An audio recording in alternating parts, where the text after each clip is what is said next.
Well, hello everyone. It is so nice to be back in London. I moved to San Francisco 3 years ago. I moved to Berlin 6 years ago. And so, it's great to be back in here in this wonderful space, to meet so many people here again, see so many familiar faces again. It has been an amazing day so far, and we've still got a whole nother day to come. There have been a lot of great themes coming out of today, and clearly things talking to other things and talking to their people is a central theme of things. I'm going to draw on bits of that today. And really, can I just start by saying, can you all give yourselves a round of applause for being such interesting and lovely people? Should never forget the audience. So yeah, I want to start with an apology very briefly. Years ago, back in London, a single tweet that I made got picked up by a journalist, and a number of embarrassing and confusing things happened as a result. And now apparently there's a roundabout somewhere in London that property developers love to bits. So I like to get that out of the way in any London talk very quickly. So these days, I live in San Francisco. I'm working at a new startup called ThingMonk. I'm not here today to sell ThingMonk to you. I'm here to hopefully share some ideas and some thoughts on this whole area. But I'll come back to ThingMonk a little bit later in the talk. What I really want to talk about first is light bulbs. The light bulbs are a really lovely, simple example, a lens through which to look at how so much of the Internet of Things works. And I think the thing that's fascinating for me about the light bulb is just how well it has worked as an interface, as a device, actually as a message bus, as a network in our everyday lives. You know, if you think about it, the way that light started out, indoor light, we used to light a candle in a room.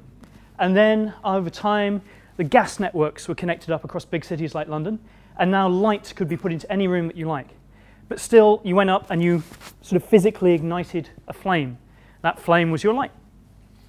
This huge innovation happened where suddenly there were these room area networks. On one side of the room, you had this thing called a light switch.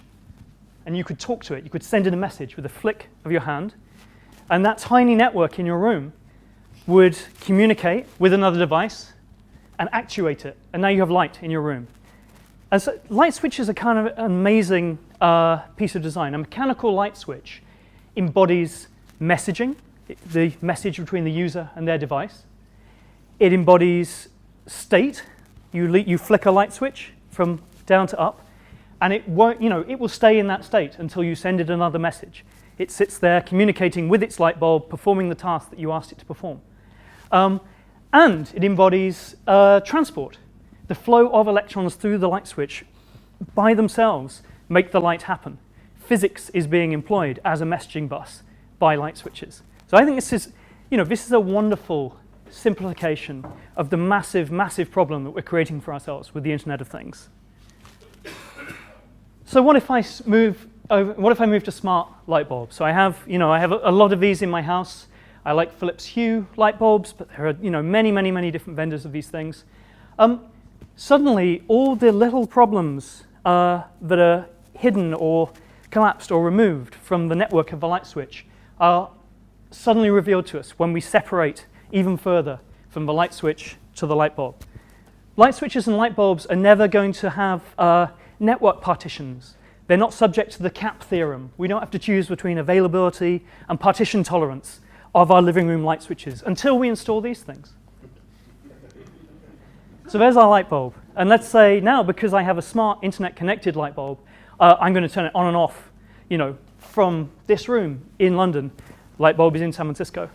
So I'm going to get out my phone, and my phone is going to send a message to the data center of whatever app I happen to be using to talk to this light bulb. And that data center, that app is going to talk through the cloud to Philips' own servers. And Philips' servers are going to send a message over the public internet to my house. Of course, my house has a consumer-grade firewall provided by Comcast. Works great for outgoing web browsing connections, but it isn't always quite so friendly to bidirectional conversations in public about devices. It's going to go through my home network, through a router, talk to a Zigbee bridge box, and finally, hurrah, the light bulb comes on. And it's a miracle that it ever happens. but it happens every day. And these things work incredibly well. So what occurs to me when I look at this network, this series of communications that happens just to turn a light bulb on, and you multiply that out by millions and billions of homes and light bulbs around the world, is that what we've been building here is a distributed global data center. Instead of a data center where your database is and your servers and your services and your applications are made up of servers in racks that are talking to each other over routers and switches, we're creating a network where the majority of the nodes on that network are in enemy territory. They're behind home firewalls. They're on intermittent connections. There's all the things that we even think, you thought managing a data center was hard? Spread that data center out and give it to all the population citizens of the world. So if you think about data centers and distributed applications, always turn back to the old wisdom of the old guard. How many people here are familiar with the work of people like Peter Deutsch and Bill Joy, the distributed fallacies of distributed applications? So in 1994, Peter Deutsch said, essentially everyone, when they first build a distributed application, makes 8 assumptions. All prove to be false in the long run and cause big trouble and painful learning experiences. These are the assumptions. And every engineer who's ever graduated from deploying an amazing service they built on their laptop to even just 2 or 3 separate machines in a data center hits his or her head on these things almost immediately. Networks fall down. A message between any 2 points is not delivered in 0 time. The bandwidth between any 2 points is not infinite. And these things this wisdom has been around for a good, what is it, 1994, more than 20 years now. So what I'm going to talk about a little bit now is all the additional problems that we're creating for ourselves on top of these fallacies of distributed computing when we deploy the Internet of Things around the world. And the first one is delivery. So that message from my phone via Philips to my light bulb really has to go through a lot of enemy territory. So there's, with the Internet of Things, we have to deliver messages between services that go to things behind firewalls that mostly were designed for outgoing only connections.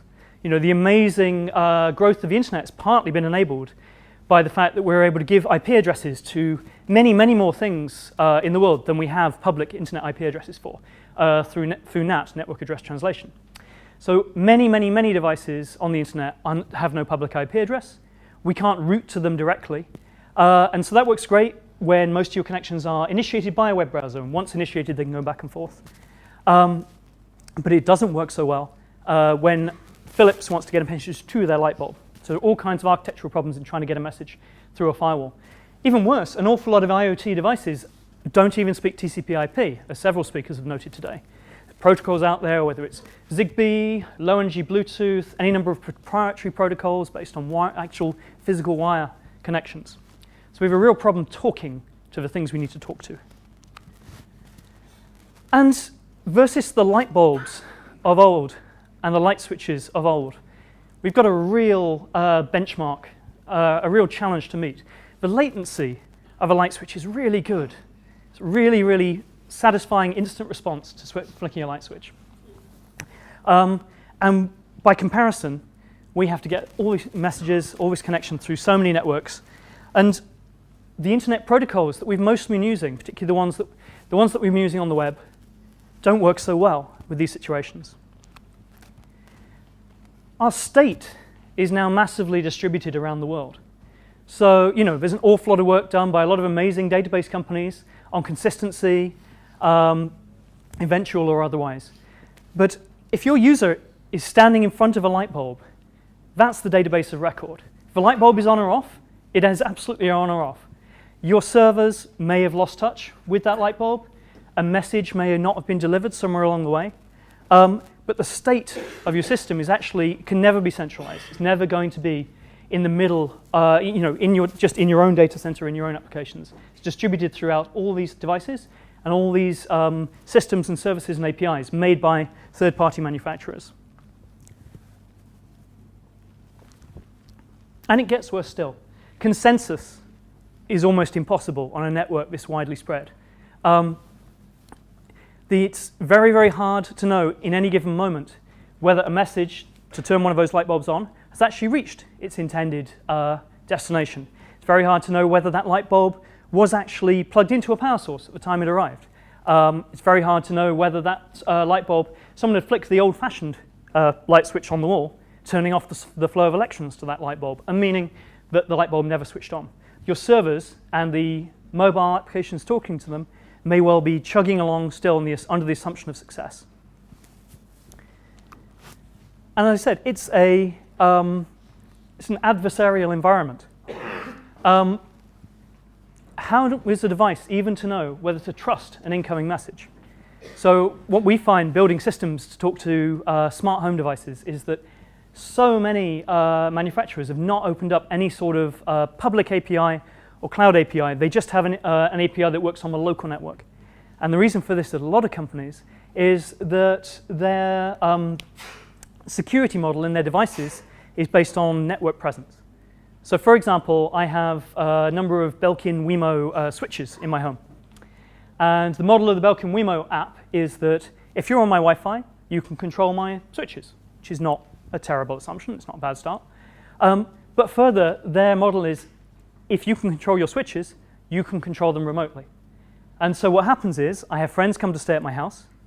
I tell them to install the app. They try it out. They flick my light switch on and off. Like, oh, this is cool.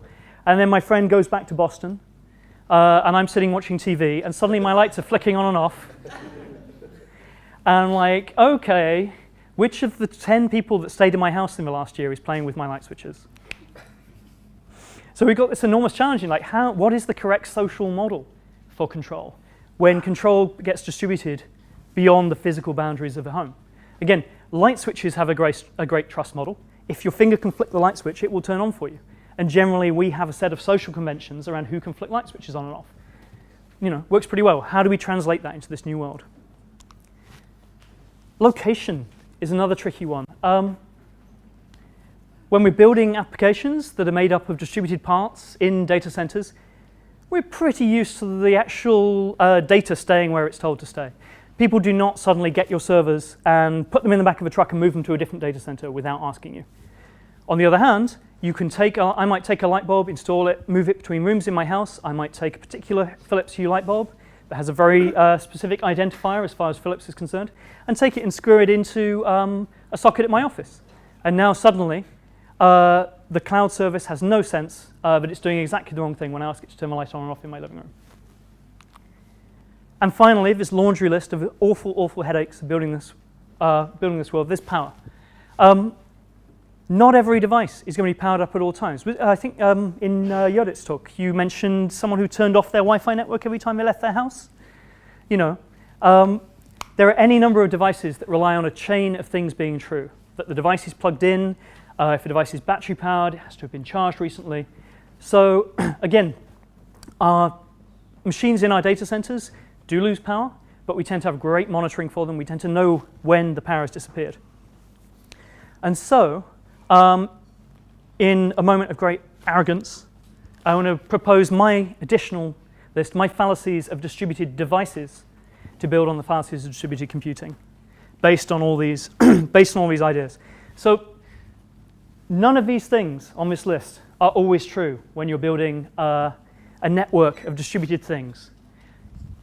At any moment, any device you're trying to talk to might lose power because someone plugged in a Hoover into, and unplugged their Wi-Fi bridge. At any moment, there might be any number of reasons that you can't connect to a device inside a home. Devices may not even stay in one place. Some address you had to talk to a thing may no longer work because it's been moved between locations. Messages cannot always be trusted, whether that's because of some strange design quirk of a user interface, or whether it's because of an actual hack, an actual attempt to pervert what's going on. So even causality is not always well understood. We know through our experience of building services on the internet that messages can come in out of order. Messages can disappear. Messages can be duplicated. And so just knowing the set of messages that we sent from one service to another is not enough to predict the state of things at the other end of the chain. We don't know all the device state. We can't agree that every device thinks it's the same time. So you have all these incredibly annoying things to deal with. And do you know what the thing that is out there, sort of architecturally, conceptually, that to me means that humans have been able to deal with all these problems? Because, you know, humans have a lot of these problems too. Not all my friends are powered at any given time. Often they're sleeping. Not all of them are reachable. They disappear. Their messages can't always be trusted. But you know what ties humans together in a loose, asynchronous, collaborative way that allows them to build a network of incredible power? Well, it's the conversation. And what has worked for the internet so well, so far, it's that the internet is a conversation. And I think the most successful uses of the internet are both themselves conversations, but also modeled on the way that conversations work between human beings. The fact that conversations are forgiving and asynchronous, and conversations are collaborative, and conversations are improvised. And I think we need to learn from these protocols as we build the Internet of Things, these human protocols. And I was looking for a diagram to illustrate the concept of a fully distributed network, a network where any peer on that network can talk to any other peer, to illustrate the idea that any human being should be able to talk to anything that they need to control, anything that they own, but that some of the most important control messages between entities in the Internet of Things are the messages between human beings. The idea that I want my friend in Boston to stop flicking my damn lights off, please, is just as important as the message flicking those lights on and off. But I went looking for a picture to illustrate this, and this is actually from a paper from 1964 by Paul Baran of the Rand Corporation. This was one of the illustrations of the concept for the internet around the time that the ARPANET was being conceived of, at the height of Cold War paranoia, at the height of fear of our networks of communication being disrupted by nuclear events. And he was one of the first people to categorize and conceptualize the difference between a centralized system, where nothing can happen without communication through and collaboration of a central node, to a decentralized system, where you have multiple centers of command and control, multiple places you can route through, to a fully distributed network, where any peer on the network can talk to any other peer. And so to me, I'd say that the Internet of Things should be a conversation. Not only should we build conversational interfaces, not only should we be able to have a human conversation between people and their things. It's not just about dashboards, it's not just about controls. But the very architecture of the Internet of Things should be built like a conversation.